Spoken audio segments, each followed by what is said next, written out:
sais pas ce que vous en avez pensé là de ces reveals. Moi j'ai trouvé ça incroyable, j'ai trop hâte. Franchement grave saucé pour le set, hein. Soit en termes de visuel, en termes de mécanique. J'ai franchement hâte d'avoir les cartes entre les mains et de pouvoir les jouer. Ouais, je suis super satisfait de la DA. Il y a même franchement des cartes où je trouve justement qu'ils ressortent un peu de ce côté palette graphique qui des fois est un peu trop récurrent dans Magic ces dernières années. Alors j'imagine voilà qu'à 99% les visuels ont été faits avec des outils modernes et de la palette graphique et surtout pas de l'IA, on l'espère.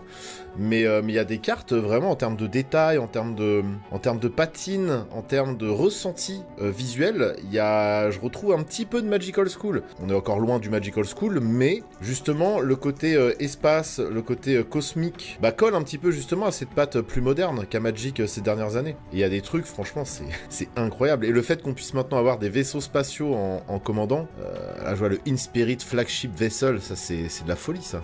Il y a des trucs vraiment, ça y est, on y est. Moi j'ai toujours rêvé d'un Magic Space Opera, voyage dans l'espace et tout. Là, ils nous ont régalé, quoi. La cantina avec le lobster, là. Le homard qui fait la cuisine, qui sert les plats. Il est trop mignon. Surtout, ça ressemble à du Magic, pas un rip-off de Star Wars ou Star Trek ou n'importe quel truc de SF connu. Ah complètement, on reste dans du Magic. C'est pour ça que c'est trop bien. On garde les feels Magic, on garde la direction artistique globale de Magic, sauf que c'est dans l'espace. Les landes, mon dieu, les basiques sont fous, hein.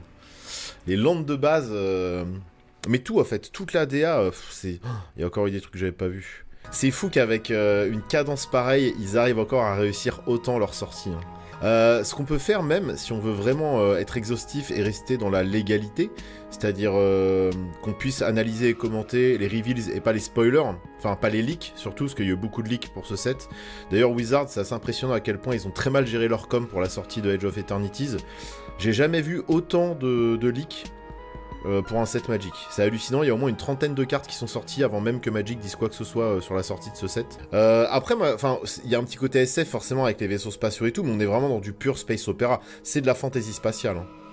Pour moi, on est plus dans de la fantasy spatiale que dans de la science-fiction. Alors oui, qui dit vaisseaux spatiaux dit science-fiction, forcément. Mais on est dans du pur space opéra, là. Dans du pur, fantasy spatiale. Regardez-moi ces visuels, hein. C'est vraiment... c'est fou, quoi. Et le fait que, à l'instar des Eldrazi, on ait la textbox qui soit transparente et que le visuel déborde un petit peu autour de la frame, c'est une simple commune en plus. C'est trop bien. J'ai l'impression qu'ils ont fait un vrai effort sur la direction artistique.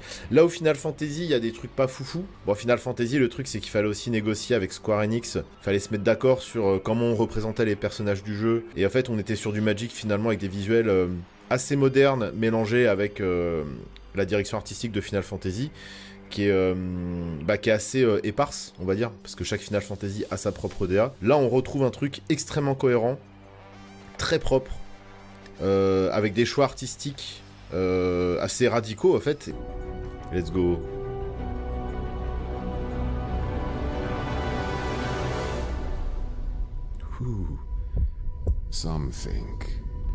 C'était Zeret. C'était Zeret. C'était Zeret. C'était Zeret. But I came from nothing.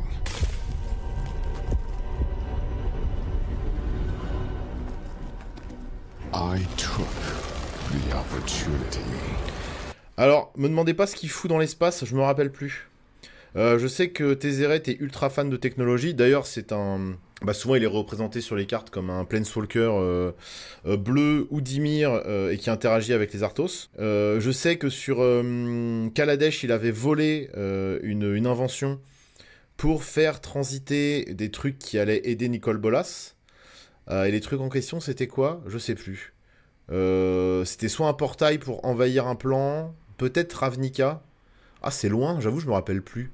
Bref, le mec est super doué en technologie, il court après les Arthos les plus sophistiqués. Et à un moment, il s'est retrouvé dans l'espace, et j'avoue, je sais pas comment, faudrait que j'écoute les...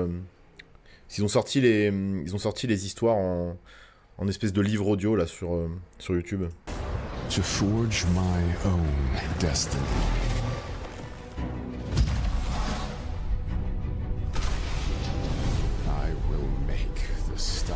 J'attendrai que Magic CX sorte la vidéo sur le lore. Parce qu'il résume très bien généralement.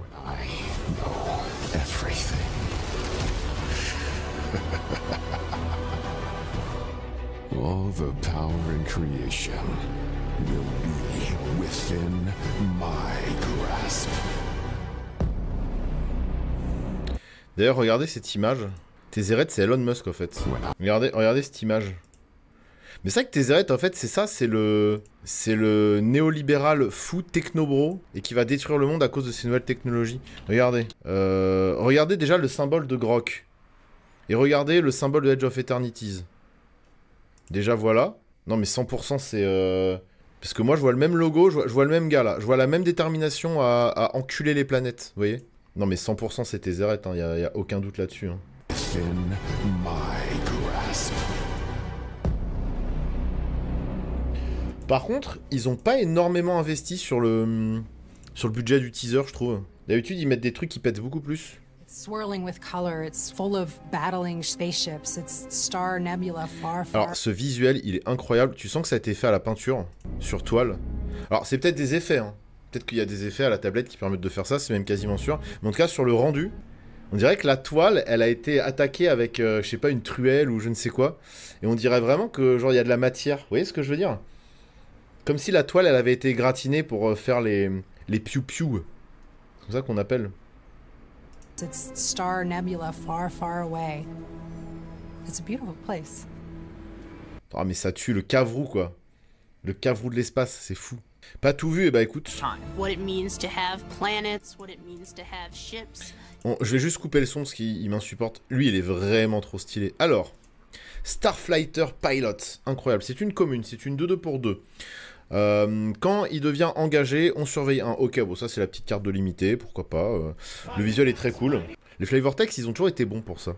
En plus, ce qui est cool, c'est que, en fait, tu vas avoir un intérêt à l'engager pour piloter ou pour charger. Non, comment ils appellent ça? Pas charger, c'est quoi la nouvelle mécanique? Si, c'est charger, je crois. Parce que du coup, il faut engager un nombre de créatures dont la force est égale au coût de chargement pour pouvoir activer des effets en plus. Station, voilà, tu vas pouvoir stationner, c'est station. Et ce qui est cool, c'est que tu as des créatures qui vont avoir des petits effets quand elles s'engagent. Parce que forcément, si tu les engages pour stationner, eh ben, tu ne pourras pas attaquer avec. Donc là, il y a une petite récompense, bon voilà, c'est léger, mais... Après voir comment ça se comporte en jeu, c'est vrai que moi, ça me paraît très lourd. Surtout qu'à chaque fois, les coûts de stationnement, ils sont énormes. Donc, du coup, le limité va être un peu lent, j'imagine. Mais bon, des fois, on a des surprises. Hein. Enfin, être un peu lent, ça dépend ce que tu joues. Et peut-être que finalement, les Starships, ils seront pas trop joués en limité. Hein. Mais ça me donne envie de monter un commandant...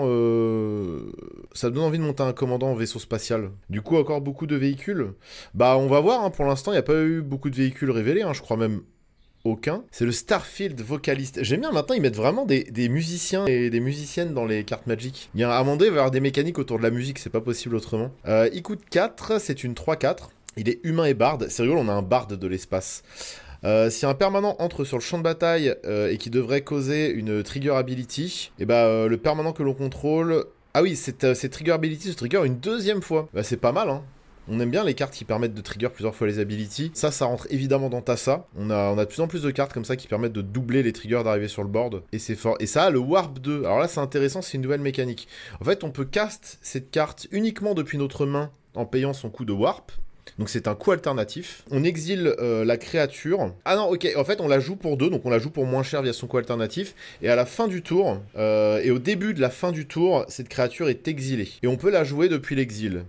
Donc on met la carte de côté et on peut la jouer plus tard. Mais c'est vrai que c'est étonnant parce que du coup, c'est pas genre tu payes l'effet de Warp et t'as un petit effet sympa. Mais ça on l'a vu avec le Dash, avec plein d'autres types d'effets comme ça où en fait tu payes moins cher ton permanent. Il se passe un truc au moment où il arrive et après il est sacrifié, généralement il va au cimetière ou il remonte dans ta main, ça dépend. Et là pour le coup, tu dois jouer des trucs derrière si tu veux le rentabiliser. Alors on pourra trouver peut-être des petits tricks pour s'en servir autrement, mais là le truc c'est que tu le payes pas cher pour le jouer, mais derrière si tu veux rentabiliser son warp, et bah faut jouer d'autres trucs. Donc avoir pareil les cartes qui vont sortir à côté pour potentiellement rentabiliser ce genre d'effet. Il y a toujours la carte qui met fin au tour sans arriver à la end step pour payer moins et garder les cartes. Ouais mais après je pense pas qu'il y ait assez de cartes comme ça pour... Déjà je pense pas qu'il y aura assez de warp et qu'il y a assez de cartes qui permettent de mettre fin au tour comme ça sans passer par le end step pour rentabiliser tous les warps. Non par contre après si tu le recastes tu payes 4. Voilà, tu peux le jouer depuis l'exil, mais en payant son coût normal. En fait, de base, tu dis que c'est une 3-4 pour 4 qui va doubler les effets d'arrivée en jeu, ce qui est très cool. Et derrière, si jamais t'as un petit tricks à faire, tu peux le jouer un peu plus tôt. Ouais, mais en fait, t'as envie de le jouer pour 4 direct. C'est bizarre en vrai. C'est bizarre en vrai parce que t'as envie de le jouer pour 4, parce que si tu le joues pour 2, derrière, t'as envie de jouer d'autres trucs, forcément. Pour rentabiliser le fait qu'il soit là. Parce que s'il meurt à la fin du... Parce qu'il a pas la célérité, donc il pourra pas attaquer. Et il va pas bloquer parce que c'est que pendant ton tour. Donc tu le joues pour 2, derrière tu veux le rentabiliser et... Alors après voilà, il y a... Ouais non, bah je sais pas en fait. Hein. Moi j'ai envie de le jouer pour 4 direct. Pour le coup je trouve que Warp est un peu HS sur lui, le Zen, et je suis... Bah oui, on est d'accord que c'est bizarre. Hein. Je vois pas trop comment tu le joues. Alors peut-être qu'une fois qu'on aura les cartes en main, et peut-être qu'en limité, il y aura des trucs à faire avec lui, et qu'on va s'en rendre compte une fois que... Parce que c'est vrai que lire les cartes et essayer d'appréhender ce qu'elles peuvent faire in-game, c'est pas la même chose que de les jouer. Généralement, quand on joue, on a des idées qui arrivent, et puis on voit les synergies se développer devant nous. Mais alors là, par contre, c'est bizarre. Hein. En fait, c'est comme ça que tu vas le jouer. T'as pile le mana pour... Supposons que t'as 6 mana. T'as un drop à 4 qui va faire des dingueries, et t'as envie de doubler ses effets. Et bah tu vas warp Starfield Vocalist, et derrière tu vas jouer ta créature à 4 qui trigger un effet de fou. Et du coup tu vas doubler cet effet. Donc ce sera que dans certaines fenêtres spécifiques. C'est-à-dire qu'en fait tu pioches, en fait t'as 6 mana dispo, tu pioches le Starfield Vocalist et t'as envie de doubler les ETB de ta bête, bah tu payes 6. Tu fais Starfield into ta grosse bête et tu doubles l'effet de ta bête. Et plus tard, tu joues le Starfield, donc en fait, t'as rentabilisé le truc. Je vois, après, c'est marrant. Après, normal, on arrive dans des mécaniques qui sont très corner. Je pense que maintenant, Wizard a du mal à trouver des mécaniques simples, on va dire. Là, c'est que des trucs où il faudra un petit peu se torturer l'esprit. Mais comme je le dis, une fois qu'on aura les cartes en main, on verra les trucs se dessiner et ce sera... ça nous paraîtra évident. Oh là là, mais regardez-moi les dragons de l'espace, là. Ça, on est heureux, ça. C'est ça qu'on voulait. J'ai toujours... Ouais, je vous jure, moi, ça fait depuis que j'ai repris Magic, il y a à peu près 8-9 ans, où j'étais là, mais ce serait incroyable, un set dans l'espace, en mode space opéra et tout, ce serait fou. De la fantaisie spatiale. Il leur manquait ce truc-là, quoi, et maintenant, on l'a. En plus, ils ont réussi Enfin, en termes de... Visuellement, en tout cas, c'est réussi, je trouve, quoi. Ah, un Cavrou. Ah, alors, ok. Le token Slivoid, très bien. Alors c'est où? Ah oui, en plus on a les Slivoid et les... Putain mais c'est incroyable. Pourquoi ils nous ont spoil qu'un seul Eldrazi, hein, qui est en train de dabber, mais qui est stylé. Il fait bien Eldrazi badant. Genre, qui a rien à foutre là. Il fait vraiment erreur de la nature, quoi. Alors, le Cave Landseeker. C'est une 4-3 pour 4. Il a la menace. Quand cette créature entre sur champ de bataille, on crée un token Lender. Et pourquoi ils ont pas mis le token Lender à côté? Pour qu'on voit à quoi ça ressemble. Enfin, moi, je les ai vus tout à l'heure, mais ils auraient pu le mettre à la fin de notre tour. End step. De notre prochain tour, on peut sacrifier ce... Donc, on va créer un token Lenders. Et à la fin de notre prochain tour, on devra sacrifier ce token. Donc, il faut essayer de le rentabiliser au plus vite. Et les tokens Lenders, bah, c'est de la rampe. En fait, on peut payer 2, sacrifier le token, chercher dans notre bibliothèque un Basic Land et le mettre sur le champ de bataille directement. C'est plutôt chouette, hein. Ça va... Et en fait, en termes de flavor, c'est bah, tu explores une planète. Genre tu viens d'atterrir sur une planète, d'ailleurs ce Cavrou, bah, c'est ce qu'il vient de faire, là il a été déposé sûrement par le vaisseau qui est là, et il commence à explorer. Donc tu crées ton token Lenders en fait, c'est l'action d'explorer une nouvelle planète. C'est pas mal, hein. Et c'est de la rampe en rouge, Wolf, exactement. C'est de la rampe en rouge pour 4, mais ça reste de la rampe en rouge. Et alors, le Anticausal Vestige, j'adore. Donc c'est effectivement un Eldrazi, il coûte 6 génériques, c'est une 7-5. Voilà, il a un body d'Eldrazi, quoi. Quand il quitte le champ de bataille, on pioche une carte. Et on peut mettre un permanent avec une mana value moins ou égale au nombre de landes que l'on contrôle sur le champ de bataille. Et il a le Warp 4. Alors là, pour le coup, le coup de Warp a un intérêt parce qu'on va automatiquement l'exiler à la fin du tour. Donc il va quitter le champ de bataille. Donc on va déclencher son effet. Et après, on pourra le rejouer pour 6 et avoir une 7-5 sur le board. Donc pour 4, en gros la carte va se jouer comme ça. Pour 4, on va piocher et slam un permanent de notre main, qui va coûter peut-être 4 ou moins, ou un peu plus si on est plus en late game. Mais on va dire qu'on le joue curvé. Pour 4, je joue une 4-4 gratos, je pioche. Et après pour 6, j'ai une 7-5. C'est cool, hein. Il est cool. Ah, le Cosmogoyf, let's go. Ah, il est classe, hein. Franchement, il est classe. Il coûte Golgari. C'est une étoile... 1+ étoile, et la force de cette créature est égale aux cartes dans l'exil, au nombre de cartes dans l'exil. Donc ça synergise un petit peu avec le warp, du coup. Ouais, donc étoile est égale... Oui, c'est ça. Donc étoile est égale au nombre de cartes en exil. C'est dommage qu'il soit pas Rakdos, il aurait été sympa dans Prosper. Mais Prosper ne touche pas au vert. Là, c'est marrant, on a un truc synergique avec l'exil en Golgari. Et c'est dans ton propre exil, hein, c'est pas exil genre exil de la table. C'est ton propre exil. À mon avis, ce sera pas très fort. À moins qu'il y ait vraiment une mécanique très spécifique liée au warp et que le warp fonctionne vraiment bien. Oh, elle est trop belle. Elle est vraiment trop belle. J'aime trop les baleines, surtout quand elles volent. Starbreach Whale, ça coûte 5 dont 1 bleu. C'est une 3-5, elle a le vol. Quand cette créature arrive sur le champ de bataille, on peut surveiller 2. Et du coup, elle a le Warp 2. Donc là, ça s'entend, pareil, le fait qu'elle ait un ETB, bah pour 2, tu vas surveiller 2, bon bah ça peut servir. Hein. Parce qu'une 3-5 vol en limité pour 5, c'est complètement ok. Et surveille 2 en limité pour 2, même selon l'archétype que tu joues, ça peut être très fort. Donc je l'aime bien cette baleine. Elle est chouette. Et puis le visuel est formidable, évidemment. Je veux ça en tapis de jeu. Des jolis visuels. Ça défonce.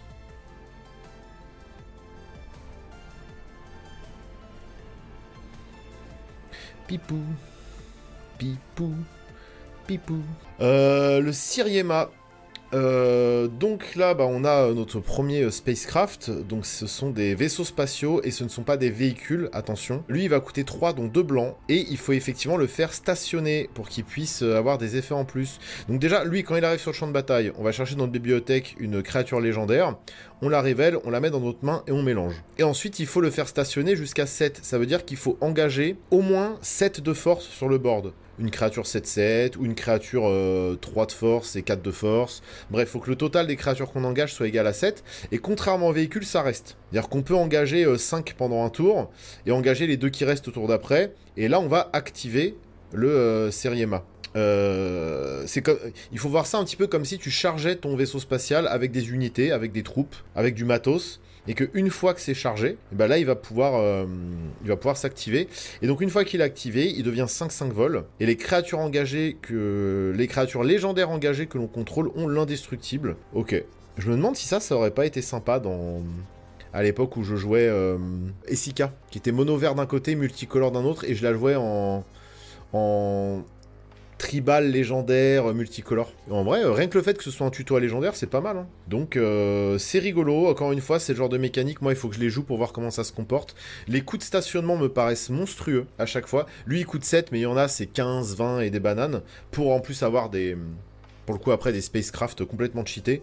Donc, c'est normal aussi qu'il faille les charger à bloc. Mais, ouais, curieux. Est-ce qu'on peut stationner une créa invoquée par Warp avant qu'elle se barre? Bien sûr. Bien sûr, d'ailleurs en limité, ça va être sympa justement de pouvoir utiliser le warp avec ça.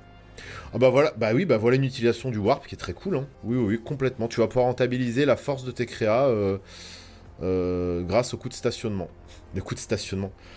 Alors attention, parce qu'après, t'as la pervenche qui se ramène et qui te met une amende. Hein. C'est 2 points de vie, monsieur. Ah bah je vois que votre véhicule, il est mal stationné là. Il y a marqué 7 et vous êtes à 5. Et bah ça sera 2 points de vie. C'est la loi. Moi je ne fais que mon travail.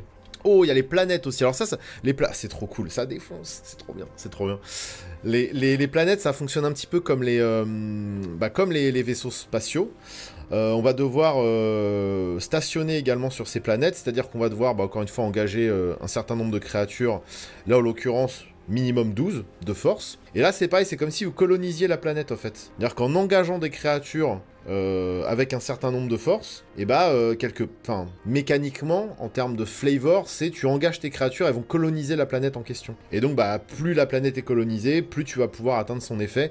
Et là en l'occurrence, bah, c'est sur des landes, c'est pas sur des vaisseaux spatiaux. Donc il y a un cycle visiblement de landes mythiques. Un par couleur, qui arrive engagé, c'est catastrophique, je vous le dis. Donc ils font un mana d'une seule couleur, et une fois qu'ils sont... une fois qu'ils sont stationnés, une fois qu'ils sont, comment on pourrait dire, ça me saoule. C'est-à-dire qu'en plus, même en late game, pour faire leur effet, t'es obligé d'attendre le tour d'après, quoi. Chargement? Ouais, peut-être chargement. Bon, une fois que c'est chargé, mais c'est le mot station qui me gêne un petit peu, en vrai, je trouve qu'ils auraient dû trouver autre chose. Ça représente pas assez ce que ça m'évoque, moi, le fait de charger un véhicule ou d'atterrir sur une planète. Bon, en tout cas, une fois qu'il est stationné, c'est pas ça qu'on dit, mais je sais pas, une fois qu'on a le coup de station, non, parce que c'est pas vraiment un coup. Comment on pourrait appeler ça? Bon, une fois qu'il est stationné, vas-y, on s'en fout. On peut payer 2 l'engager, on paye 2 points de vie, on sacrifie une créature, et on va piocher un nombre de cartes égal à la force de la créature sacrifiée. Et on peut le faire qu'en sorcerie, évidemment. Bah en fait, ça peut être très fort. Ça peut être très fort si tu sacrifies une grosse bête, mais c'est loin. Qu'est-ce que c'est loin, putain. Après, voilà, en mono noir, tu le rentres. En mono noir, tu le rentres, tu dis, bah, potentiellement, ça peut faire des trucs. Le mieux, en plus, c'est de le jouer en début de game. Comme ça, il arrive engagé, et puis après, bah, Osef, quoi, tu pourras t'en servir. Après, je sais pas, tu te démerdes pour déplacer tes marqueurs charge de Calice of the Void jusque sur ton... jusque sur ta Sussur Secondi Void Altar. Non, je rigole. Le truc qui prendrait trop de temps. Mais après, je sais pas, il y a peut-être des combos qui vont exister, mais... Si on a quelques cartes avec Proliferate pour accélérer tout ça, ça serait sympa. Ah bah oui, bah je pense qu'il y a des cartes avec le stationnement. C'est horrible à dire, qui vont intégrer des decks prolifération. Il y a moyen de faire des trucs, hein, je pense. Ah, le Galactic Wayfarer, il est tellement stylé. Lui, je le vois tellement avec une All Frame. Il fait vraiment genre vieux personne Magic, je trouve. Il y a vraiment un truc... Et lui, du coup, il fait popper un token Lenders. Donc, on va pouvoir voir comment ça fonctionne. C'est une 3-3 pour 3. Quand il arrive sur le champ de bataille, on crée un Lenders. Et donc, le Lenders, pour 2, on engage, on sacrifie. On va tuto un basique qui arrive sur le champ de bataille engagé. Oui, donc c'est strictement Rep and Growth sous forme de token, quoi. Mais ils aiment bien mettre des cartes qui existent sous forme de token au bout d'un moment. Mais oui, c'est clairement ça, hein, mais ça fonctionne bien. Ça fonctionne bien, et effectivement, c'est totalement flavor. Avec le fait d'atterrir sur une planète et de commencer à explorer, quoi. Alors ça, cet artwork, je l'aime trop. Starfield Shepherd. Ça coûte 5, donc 2 blancs. C'est un ange 3-2 avec le vol. Et quand ça entre sur le champ de bataille, tu vas chercher une plaine ou une créature avec une mana value de 1 ou moins dans ton deck. Tu la révèles et tu la mets dans ta main. Et ça a un coup de warp. Donc là, c'est cool parce que du coup, tu rentabilises ton warp. Tour 2. Et après, tour 5, tu peux la rappeler. Donc ça rappelle un petit peu les aventures. Ça rappelle un petit peu toutes ces cartes qui ont un effet pour pas cher. Et que tu peux rejouer plus tard dans la partie. C'est encore une fois une façon de twister des mécaniques qui existent déjà. Après, à nous d'aller en profondeur dans cette mécanique pour en faire des trucs cool, quoi. Attention, c'est pas vendre la rampe, c'est pioche. C'est pioche pour 2. Et puis pour 5, t'as une 3-2 vol sur la même carte. Donc c'est une très très bonne carte de limité. Après en construit, voilà, c'est une carte cheap qui peut-être trouvera sa place quelque part, mais ça fait pas ramper non plus. Bah manquant, tu peux aller chercher qu'une plaine. Hein. Non, par contre, t'as plein de créatures à 1 qui font des dingueries. Moi, pour 2, je vais chercher ma sentinelle. Bah d'ailleurs, pour moi, ça ne servira qu'à ça dans mes decks blancs, si je la joue. Par contre, tu vas chercher qu'une plaine, donc si tu joues multicolore, ça va pas forcément te fixer ou quoi. Hein. Tu vas juste piocher une carte. Pour moi, c'est littéralement pour 2, tu pioches une carte. Ça allait tuto une plaine, bon. En soi, voilà quoi. Tu peux aller tuto Ballista. Ah, c'est pas mal en fait. Hein. C'est vrai que le fait d'aller tuto une créature, c'est quand même balèze. Hein. C'est marrant que ce soit pas une rare. C'est à cause de son body, je pense. Elle aurait un meilleur body, elle aurait été rare. Mais rien que le fait que ce soit un tuto à créature. Et bon, potentiellement, si t'es dans la dèche, tu vas aller chercher ta plaine. Mais bon, c'est pas ce qui est plus... C'est pas la partie du texte qui est le plus intéressant, je trouve. Non, carte sympa. Et j'adore le visuel. Le fait d'avoir un ange victorieux comme ça. Une ange victorieuse dans le ciel comme ça, dans le cosmos, c'est... Alors, il dit quoi? Tragic Trajectory. Ça coûte ça va être un anti-bet pour un noir, tu le vois d'ici. Ça se joue en sorcerie. La créature ciblée gagne -2/-2 jusqu'à la fin du tour. Et alors, le Void, ça, on n'a pas vu. Le Void, ça se déclenche si t'as un permanent non-terrain qui a quitté le champ de bataille ce tour-ci, ou si tu as lancé un sort qui avait le Warp ce tour-ci. Voilà, donc j'imagine si t'as warpé un truc, ou si t'as joué un sort directement pour son coup normal, ça trigger le Void. Et dans ce cas-là, ça mettra -10/-10 à la créature ciblée jusqu'à la fin du tour. Ouais, bah c'est plutôt pas mal. Hein. En limité, ça va faire des ravages. Ça va détruire des gros pâtés, ça c'est sûr. Et dans un deck qui... dans les decks sacrifice, en vrai c'est pas mal, hein, parce que pour 1, tu vas détruire un gros truc. Genre dans mon Chatterfang, littéralement, je passe mon temps à sacrifier des écureuils. C'est cool. Après, je ne joue plus Chatterfang, je vais le démonter, mais... C'est un petit anti-bet très cool. Après, c'est en sorcerie, c'est toujours un peu limitant, mais... Puis le visuel est rigolo, ça change un peu. Bon, c'est du visuel très moderne pour du Magic, mais c'est intéressant. Il se fait aspirer par le Void. Ah là là, les basiques de fou, quoi. Ah, la montagne, là. Pff, oh là là là. La montagne, là, en Galaxy Foil. Mais j'en prends... J'en prends 20. Non, mais j'ai vraiment envie de me faire un deck espace. J'ai vraiment envie de me monter un deck Commander où la thématique, c'est l'espace. Et je n'ai droit de jouer que des cartes en rapport avec l'espace. Et en vrai, bah, tu fous ces basiques là-dedans, là, en Galaxy Foil. Bon, les Galaxy Foil vont coûter un bras, c'est sûr. Mais rien qu'en foil normal, je pense qu'ils vont coûter un bras. Ça marche sur un trésor qu'on craque? Oui. Oui, parce que t'as un permanent qui a quitté le champ de bataille, donc le Void se déclenche. Complètement. Oui, c'est très facile à trigger le Void, hein, clairement. Ça va pas être un problème. Ah oui, donc ça, voilà, donc ça, c'est les... Alors, donc c'est les Shockland. Mais alors moi, je suis pas... J'aime bien le...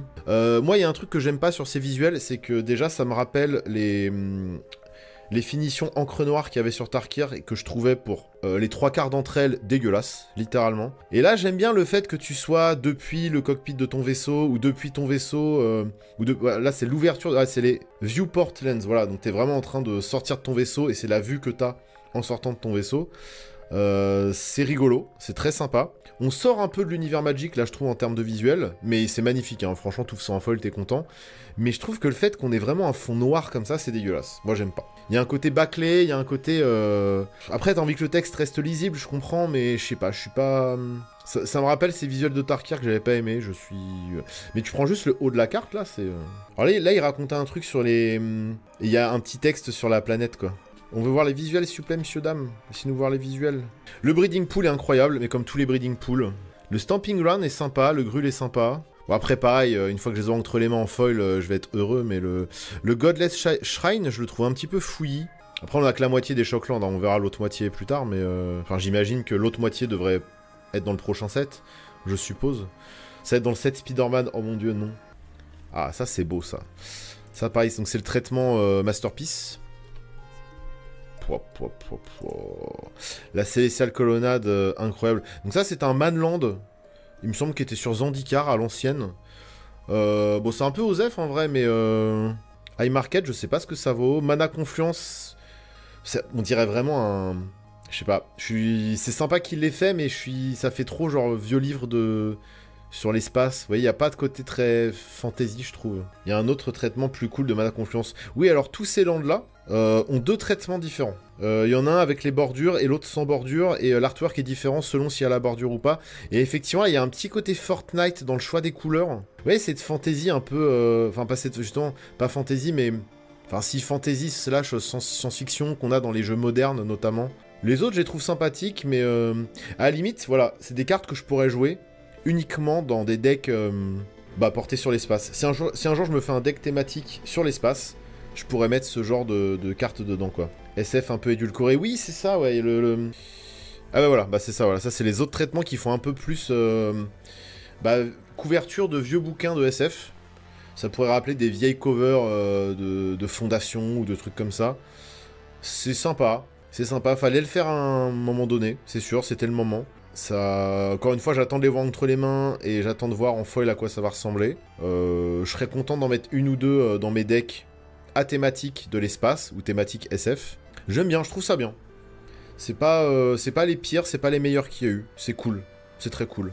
Je préfère largement ces... Moi, je préfère... Alors, ça dépend. Là, par exemple, la Célestial Colonnade, je la préfère comme ça.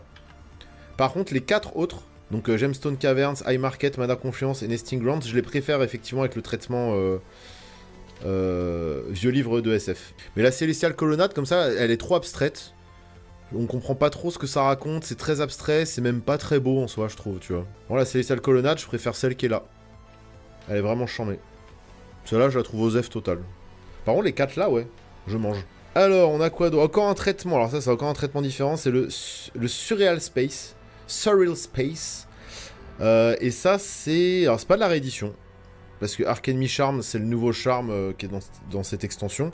Parce que c'est un cycle de cartes qui coûte 3 mana colorés qu'ils n'ont pas fini.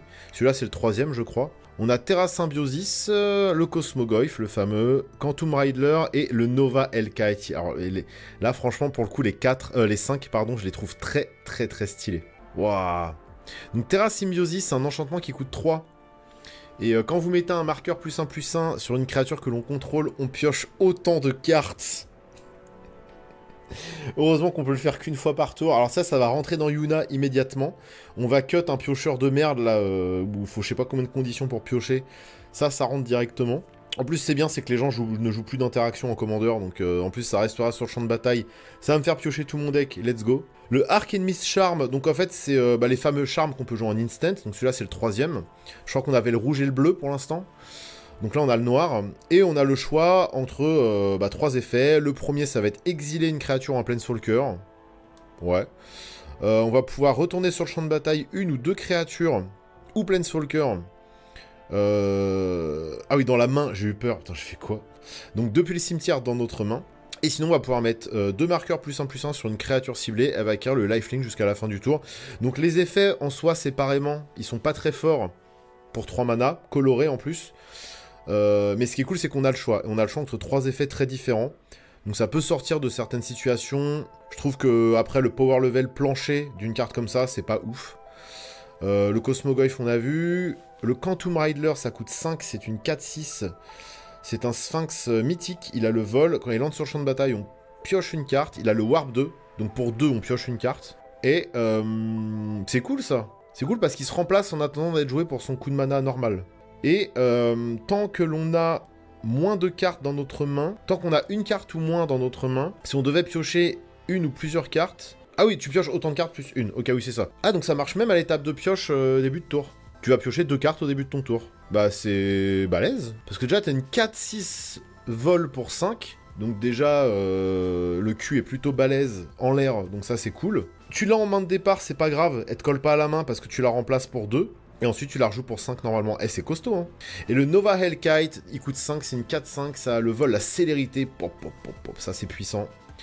Quand ça arrive sur le champ de bataille, il met 1 damage. Donc c'est marrant parce qu'en début de game, tu pourras sniper un petit truc. Après, pour 3 mana, mettre un quelque part à la flemme. Mais bon, pareil, ça, si tu l'as en main de départ et que ça te colle à la main, t'as toujours le petit effet de warp. Ça, c'est cool. Mais il est costaud. Attends, les gens qui vont toucher ça en limité, là. Genre Quantum Rider ou Nova Hellkite, ça va être costaud. Hein. Putain, mais oui, Wear plus haste. Mais oui, non, mais carrément, ça ne met pas que 1. Oui, je viens de tilter. Oui, parce que tout à l'heure, on disait, putain, ça fait chier, ils foutent le warp sur des créatures qui n'ont pas la célérité. Mais le Nova Hellkite, il a la célérité. Waouh, ah oui, ça pète des gueules.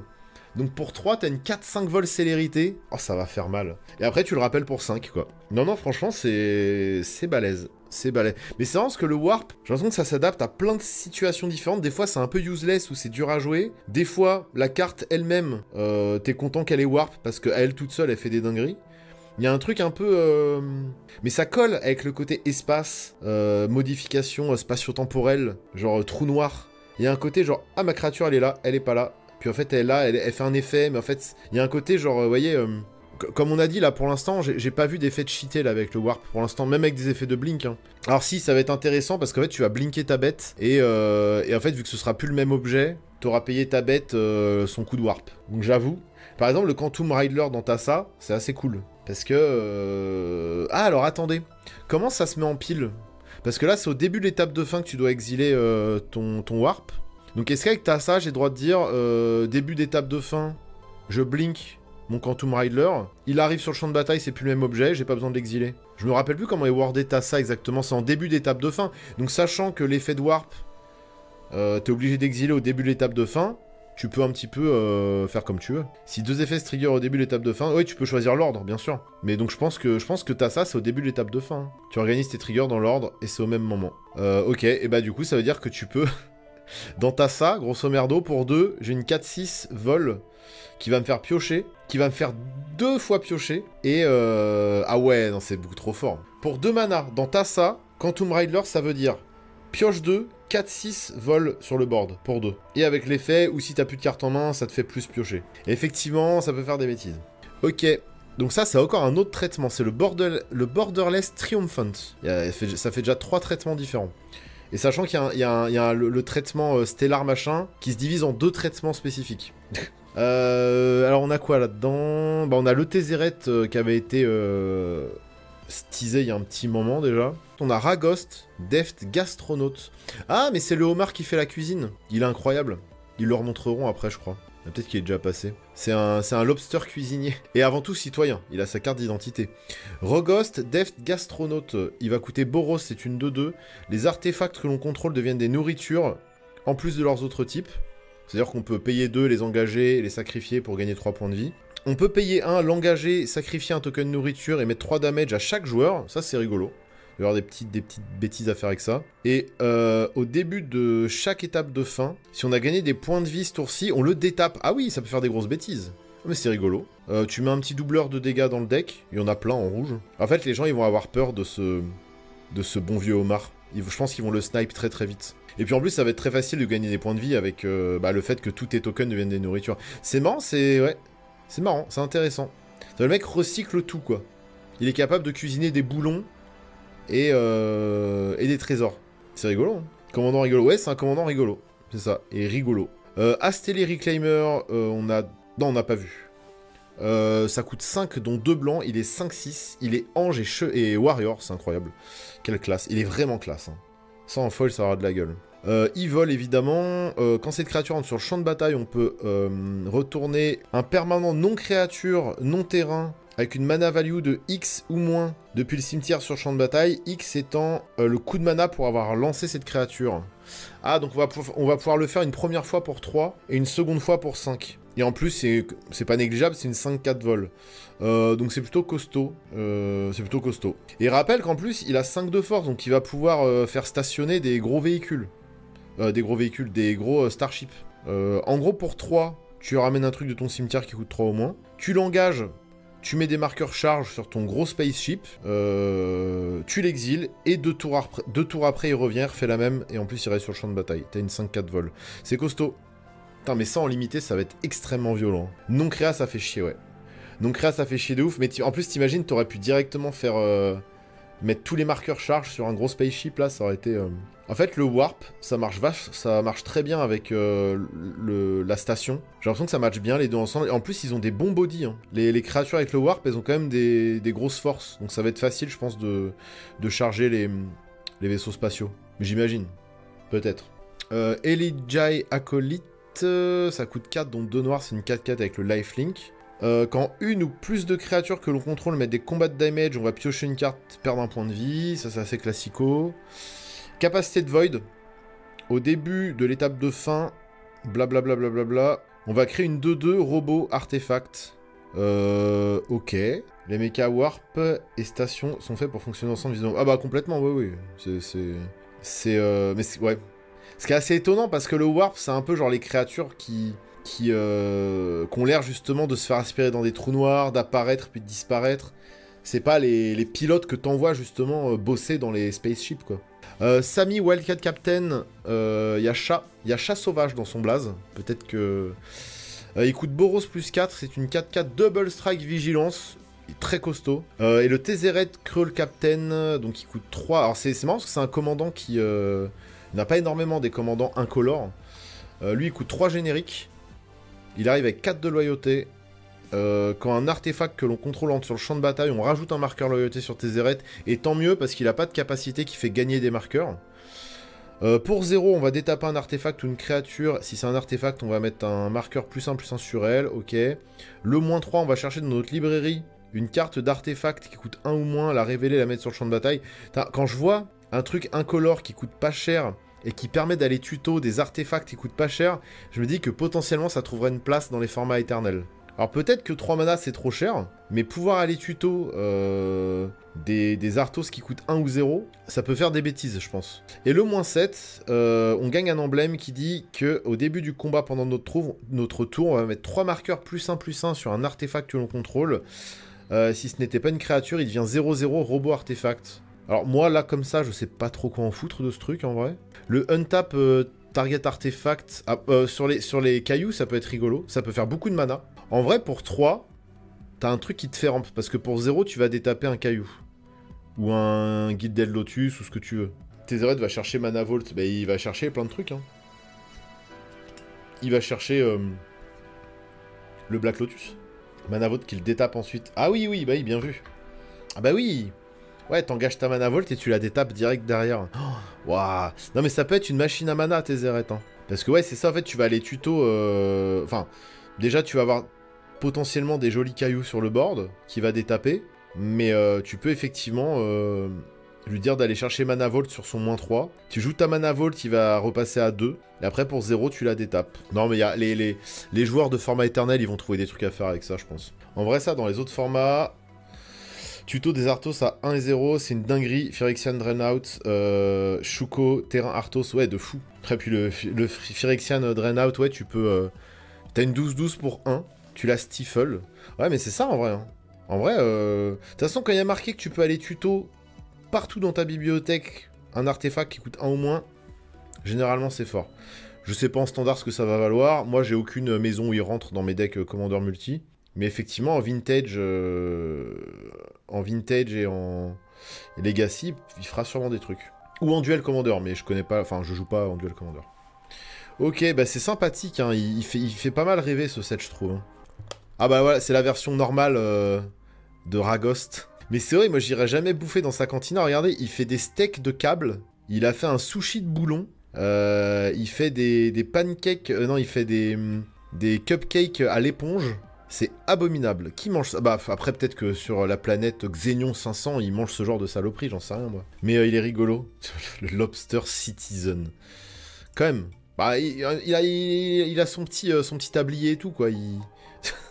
Il s'est adapté à la société dans laquelle il vit quoi. Il a fait comme il pouvait quoi. Il a réussi à s'intégrer.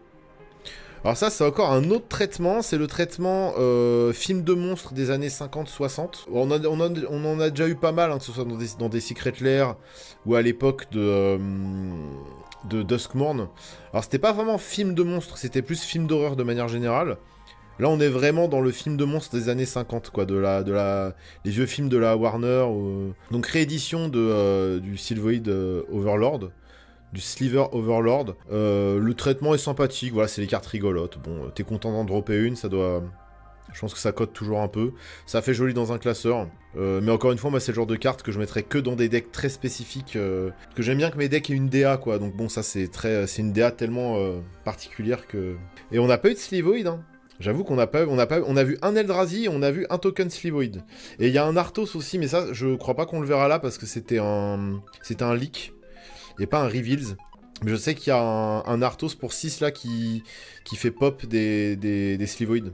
L'Arthos Slivoid très fort, ouais, c'est ça. Ouais. Pour 6, ça donne célérité, double strike à tes Slivoid, je crois. Et à la fin du tour, tu fais popper un token Slivoid et ça fait d'autres. Ça fait plein de trucs. Que fait Cyril Lignac? Bah, il y aura peut-être du coup, avec le Lobster, un Secret Lair Cyril Lignac, qui sait. Alors on va bientôt y arriver de toute façon, parce que Magic, ça devient n'importe quoi. Et en plus, il a l'affinité pour les Slivoid, donc il va rien coûter, ouais. Alors, moi, j'ai jamais joué Sylvoid. Je me faisais rouler dessus par les darons, par les gros darons qui jouaient Slivoid quand j'étais gamin, à l'époque de Tempête et compagnie, là. Et j'étais, ah, c'est trop fort. Et en fait, en vieillissant, j'ai juste vu que c'était un espèce de truc tribal totalement cheaté et qu'il n'y avait pas besoin d'avoir de stratégie pour jouer Sylvoid. Genre, tu slams tes Sylvoid, t'attaques, quoi. En gros, c'était ça. Donc ça m'a je me suis très vite désintéressé des Sylvoid. Mais Sylvoid, c'est fort ou pas, en vrai? Mets-toi au popper, j'ai un deck Sliver. Ah ouais, ça va me rappeler les traumas. Tu veux te mettre dans la peau du gros daron qui me traumatisait quand j'allais à Trock and Troll quand j'avais 10 ans. C'est ça que tu veux faire? Bah c'est pas très sympa. Ouais, c'est cool. En vrai, c'est toujours sympa les traitements comme ça rajoute un peu de... Tout ça dans ton booster, t'es content. Oh là là, bah effectivement, elle est les showcases japonaises, évidemment. Évidemment, les showcases japonaises en Fractured Foil. Pourquoi Alors, moi, ces cartes, je les veux qu'en japonaise, évidemment. Après, le Fractured Foil, c'est toujours hors de prix, ça baisse pas de prix. Mais putain, waouh. Le Anti-Causal Vestige, là, l'Eldrazi qu'on a vu tout à l'heure, il est incroyable. Oh, je le veux. Oh, je le veux tellement. Le Exalted Sunborn aussi, il est incroyable. Waouh, c'est incroyable. Et c'est quoi Mutinous Massacre? On n'a pas vu ça. Ça coûte 2 rouges, 2 noirs, plus 3. C'est un sorcery. On choisit pair ou impair. Alors, pair ou impair, c'est des mécaniques qui sont très liées aux Eldrazi. Et d'ailleurs, c'est pas Kozilek en forme de robot, là? Attendez. Ce serait pas une dinguerie qu'il y ait des Eldrazi robots? Ce serait fou. Pourquoi il y aurait des Eldrazi robots? On est d'accord qu'il ressemble un peu à Kozilek, lui. Alors, attendez, ça fait quoi, cette merde? Tu choisis pair ou impair. Tu détruis chaque créature avec la mana value que t'as choisi. Et tu gagnes le contrôle de toutes les créatures jusqu'à la fin du tour. Et tu les untapes. Et, oh, mais ça oui, d'accord, c'est un finisher. C'est un turbo finisher. En plus, tu peux un peu choisir comme tu veux. Enfin, il y aura forcément un peu de... Ce pair ou impair, ça définit pas exactement ce que tu voudrais garder sur le board, mais il y aura des choix rigolos à faire. Donc en gros, tu vas, techniquement, en moyenne, ce qui va se passer la plupart du temps, tu vas vrasser la moitié du board, tu vas récupérer le contrôle de l'autre moitié du board, tout le monde va gagner haste. Oui, donc en gros... Pour 7 mana en late game, t'as plus ou moins gagné, quoi. si tu castes ce sort dans la bonne fenêtre en late game, t'as gagné. Si les Sylvoids sont forts. Réponse d'un joueur Sylvoid. Fut un temps. En gros, il y a du tribal bien, plus pété depuis. Ils avaient besoin d'un boost. Ok, d'accord. Ok. Ouais, donc les Sylvoids, avec le temps, se sont pas scale sur le power level grandissant de Magic, quoi. Bah écoute, à voir. Après, j'avoue, les Sylvoids, c'est pas une tribu qui m'attire plus que ça. Donc, on a le Galaxy Foil. Ça fait combien de traitements différents, là? 5 donc, on a d'autres lands avec ce... Il n'y a pas que les Shocklands qui ont le traitement Je sais plus comment ils appellent ça, là. En gros, la vue quand tu descends de ton Starship. Donc, comme je le disais, et ça, c'était sûr, les basiques auront leur version Galaxy Foil. Mais en gros, quasiment toutes les cartes avec des finitions spécifiques... Enfin, tous les traitements spécifiques auront droit à leur version Galaxy Foil, j'imagine. Là, ils savent nous parler, là. Le Cavrou, donc ça, c'est du concept art. Très, très cool, hein. Encore une fois, bravo à tous les artistes qui ont bossé là-dessus. Toute la R&D et tous les artistes qui font encore, Dieu merci, que Magic est encore un jeu absolument splendide à l'heure actuelle, en espérant sur le long terme que les marketeurs et les actionnaires ne pourrissent pas définitivement notre hobby. Donc là, c'était une petite séquence sur le travail des artistes. C'est bien, il faut toujours le mettre en avant, bravo. En espérant que l'IA ne vienne jamais polluer tout ça. Elle est vraiment stylée, je trouve. Ce perso, je le trouve tellement stylé dans sa combi blanche, là, avec l'épée dorée. Maxime Minard, SO Maxime Minard, un petit rennais très très doué, qui, du coup, qui est artiste Wizard depuis quelques mois, là, et qui fait que des dingueries. Donc là, on va avoir un petit peu de blabla de la part des équipes de Wizards. Ils vont nous révéler encore quelques cartes. Donc la mécanique Lender, ça on a vu, mais je pense qu'on va... Voilà. Donc moi je m'étais arrêté de regarder à partir d'ici. On a Seed Ship Impact. C'est un instant qui coûte 2. On va détruire un artefact ou un enchantement. Pour 2, c'est très ok. Et derrière ça, si la mana value était de 2 ou moins, donc de cet artefact, on va créer un Lender's Token. Ok. Donc là, si on casse un petit truc, bah tu casses un Sol Ring. Et derrière, pour 2, t'as ton... T'as ta petite rampe, quoi. C'est cool. C'est très très cool. Puis ça donne envie. À mon avis, ça, c'est le genre de... dans Landfall, hein, tu joues ce genre d'anti-Arthos dans Landfall, c'est très bien. Et ça peut être artefact enchantement, à noter. Hein, parce que c'est de plus en plus chiant de casser les... Enfin, ça a toujours été chiant de casser les enchantements. Donc le fait d'avoir artefact enchantement sur la même carte, c'est quand même très cool. J'en veux pour Zimon. Ah bah, dans Zimon, ça marche bien. Ok, et artwork magnifique, hein, rien à dire. On est trop heureux. Vas-y, on va encore dépenser du fric dans ce set là. J'espère vraiment que Wizard ils vont penser à moi cette fois.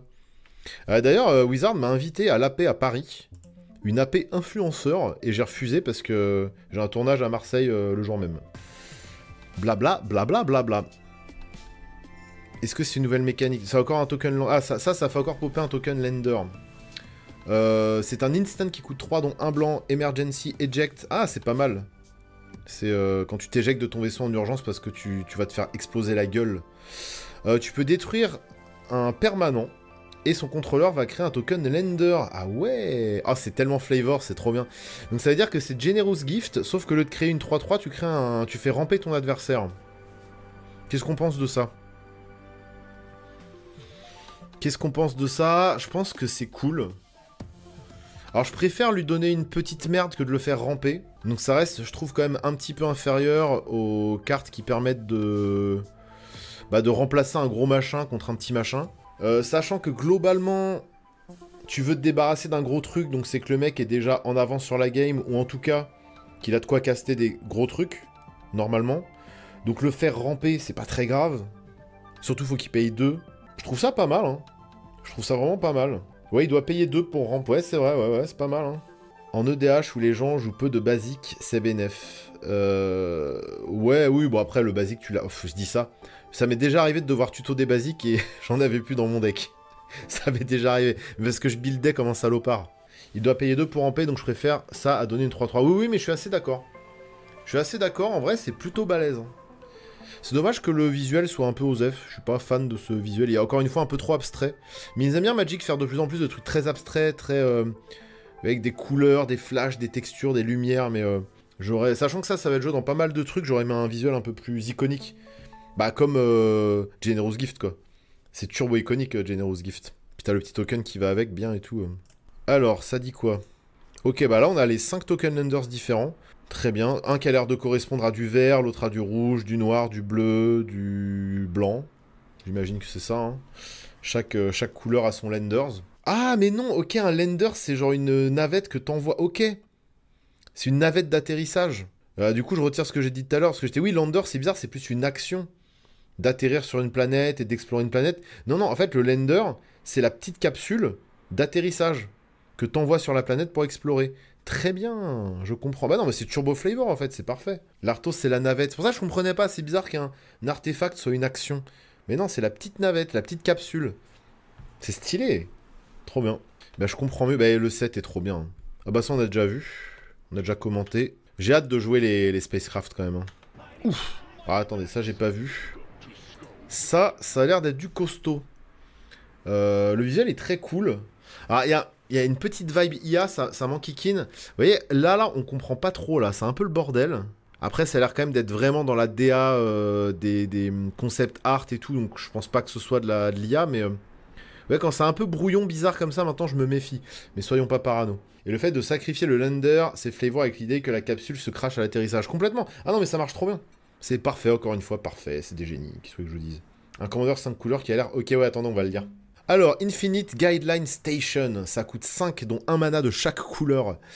Il faut le stationner jusqu'à 12. Il faut le charger jusqu'à 12. Je sais toujours pas comment on dit. Ensuite, ça devient une 7-15 vol. Allons-y gaiement.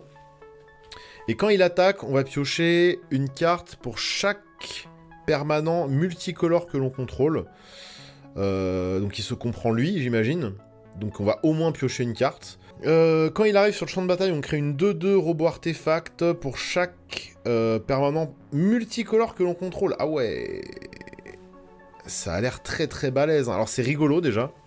Commandant multicolore rigolo. Quand il arrive, t'as déjà envie d'avoir plein de permanents multicolores. Hein. Bon, quoi qu'il arrive, je le trouve quand même balèze. Hein.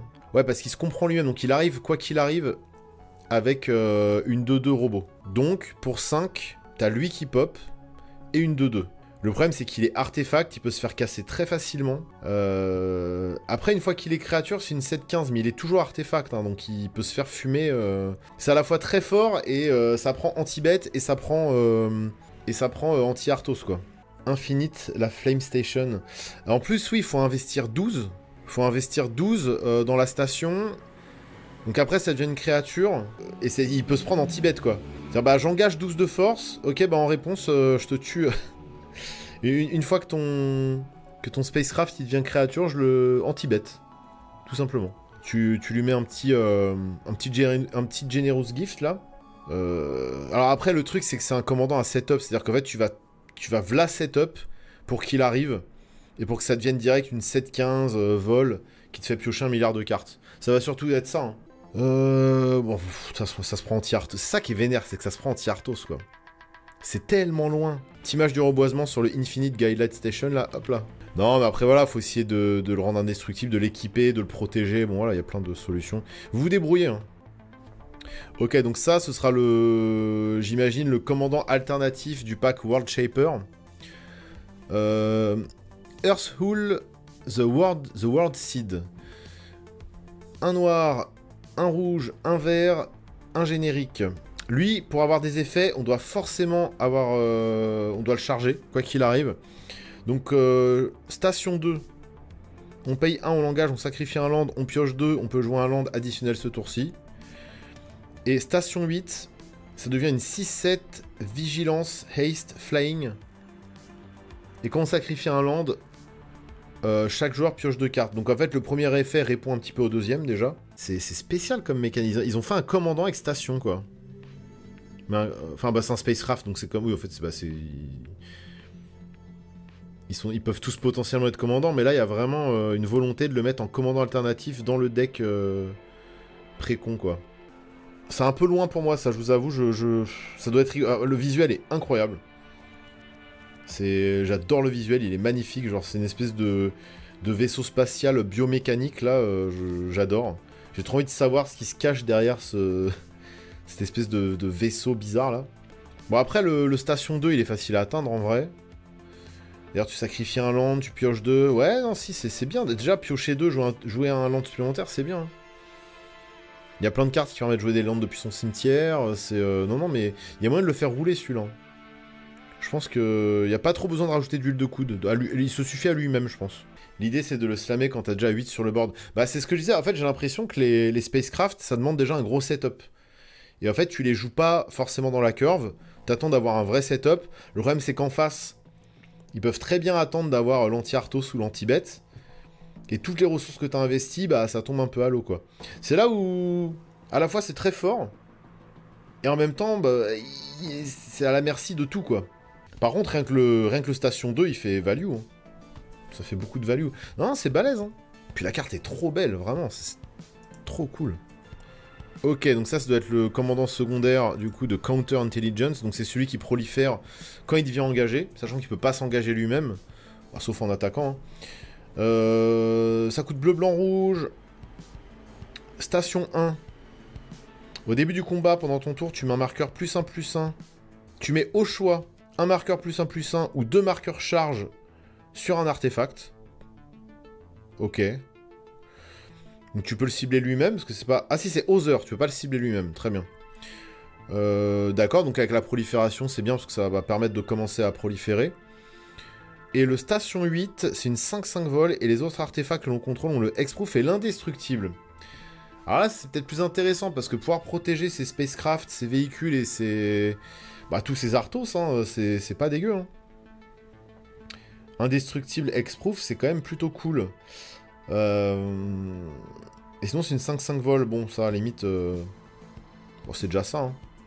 Donc, c'est vrai, il va donner le départ pour proliférer. Lui, il n'a pas de capacité de prolifération. Mais de toute façon, tout le deck tourne autour de la prolifération. Donc, ça devrait pas trop être difficile. Ouais, c'est rigolo. C'est rigolo. En plus, le fait de mettre au choix des marqueurs charge ou des marqueurs +1/+1.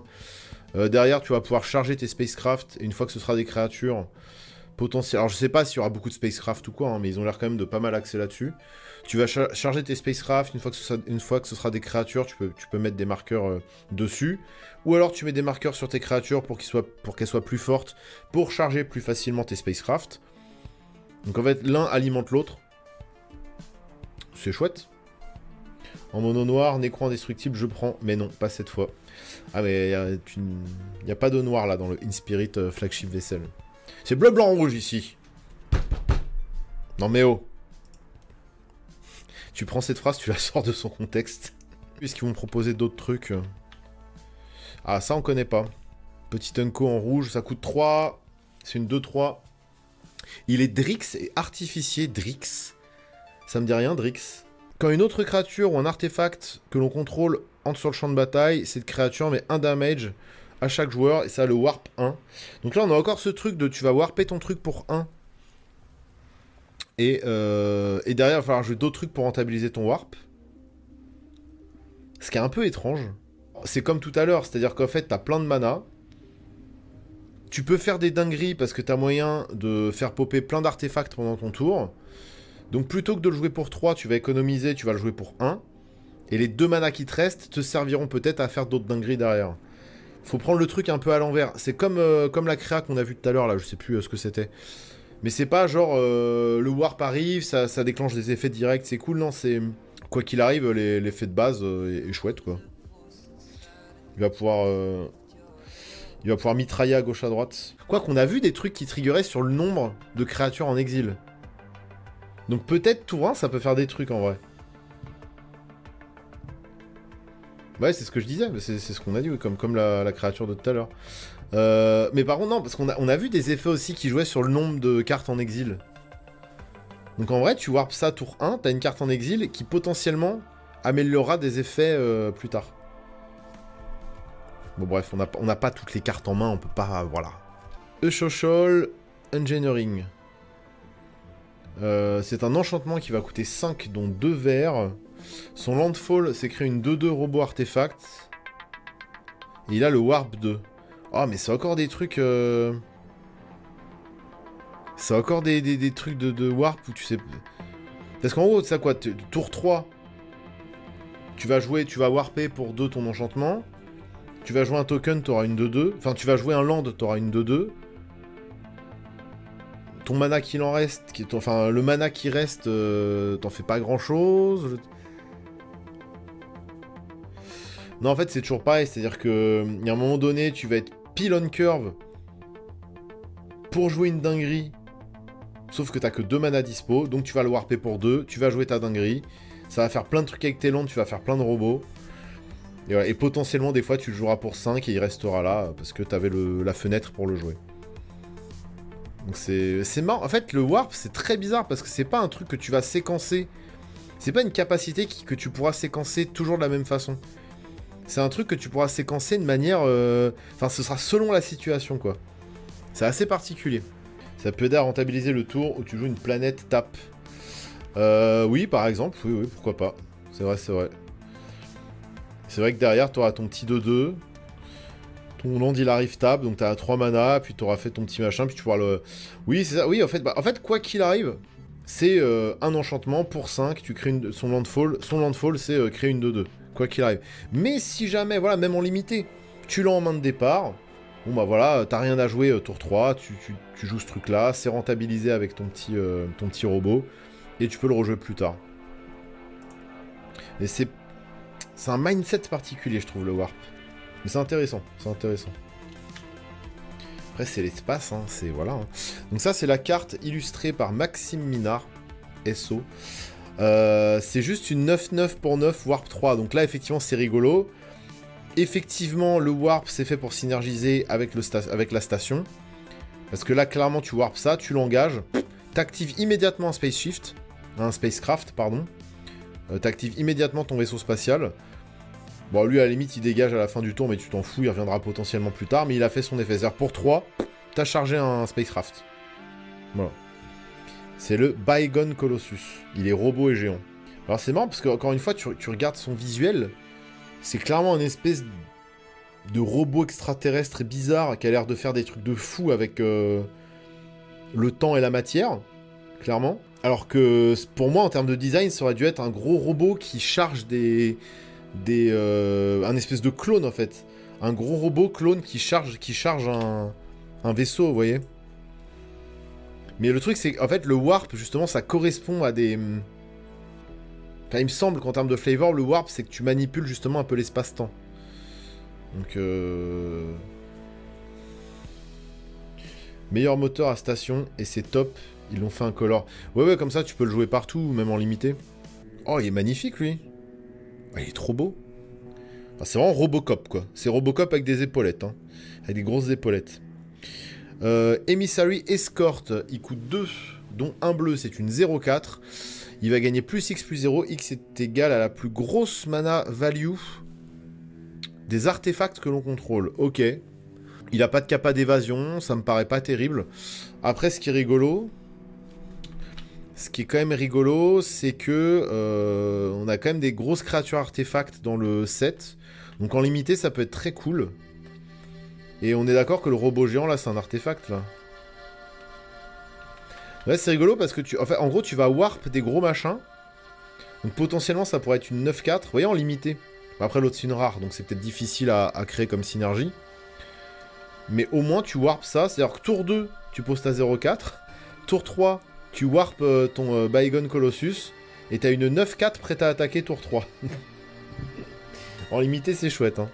Et à mon avis, t'as moyen de faire plein de trucs comme ça à la con. Unravel.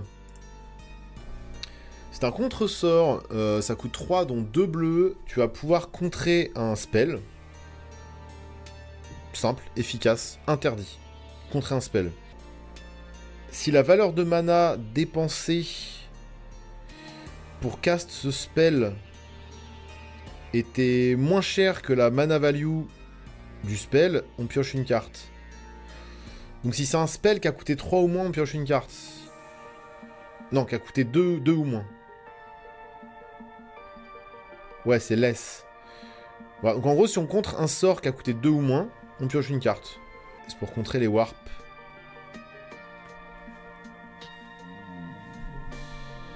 Bah, j'ai pas compris alors. Ah, non, c'est la valeur du sort lui-même. Ah, d'où l'illustration où t'as un espèce de bonhomme qui est entre un espèce de portail spatio-temporel et le vrai monde physique, et du coup il se fait cut la gueule en mode non, tu passeras pas le portail. Tu joues le sort pour un coût moindre que son CCM, d'accord. Donc par exemple un coup de folie. Tu contres par exemple une folie, un sort qui a été payé avec son coup de folie par exemple, et bah tu pioches une carte. Alors là, ça arrive que la folie coûte plus cher que le CCM de base, mais c'est rare. Effectivement, tu peux contrer l'affinité, tu peux contrer le warp.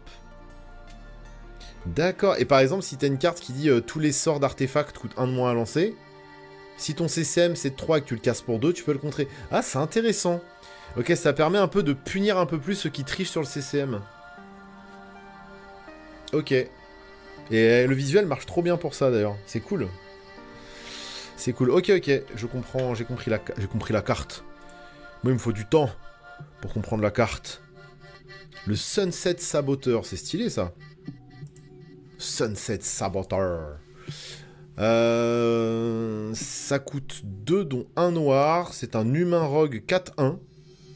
Menace. Ward, discard card. Ok, il est savage. Quand cette créature attaque, on met un marqueur +1/+1 sur une autre créature qu'un adversaire contrôle. Oui, d'accord. Je me disais aussi, ça commençait à être violent là.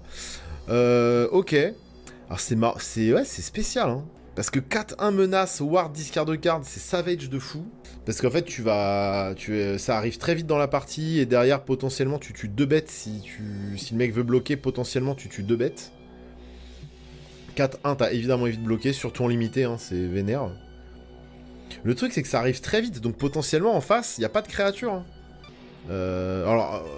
Ouais, potentiellement, noir aggro, tu drops ça tour 2, il n'y a pas de créature en face.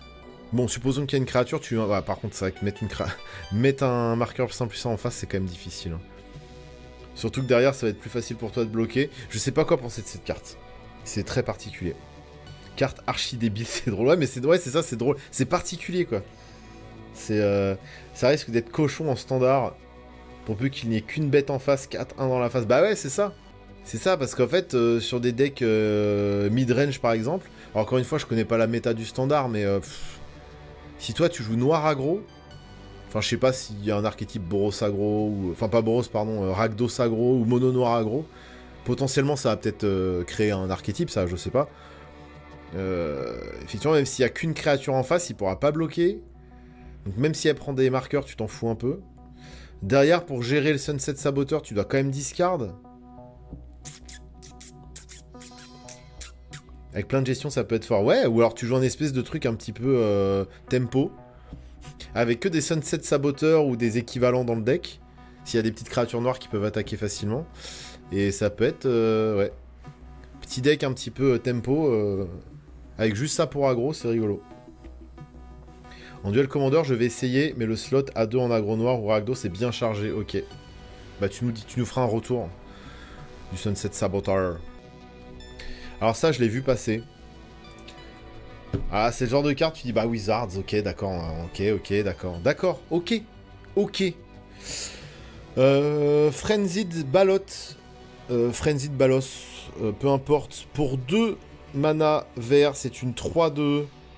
Piétinement, célérité, qui ne peut pas être contrée. Nos sorts de créatures ne peuvent pas être contrées. Et on ne peut pas prévenir les combats de damage. Bon, ça, à la limite, on s'en fout un peu, ça n'arrive quasiment jamais. C'est ultra brutal, c'est ultra aggro. Je me rappelle, il y avait Serpopar Rôdeur à l'époque d'Amonkhet qui faisait ça. C'est d'ailleurs une des seules cartes qui fait ça, je pense. Pour 3 mana, c'était une 4-3 qui avait pas d'autre effet à part que les créatures spell pouvaient pas être contrées. C'était déjà pas mal joué. Notamment en side à l'époque, en standard. Mais pas que.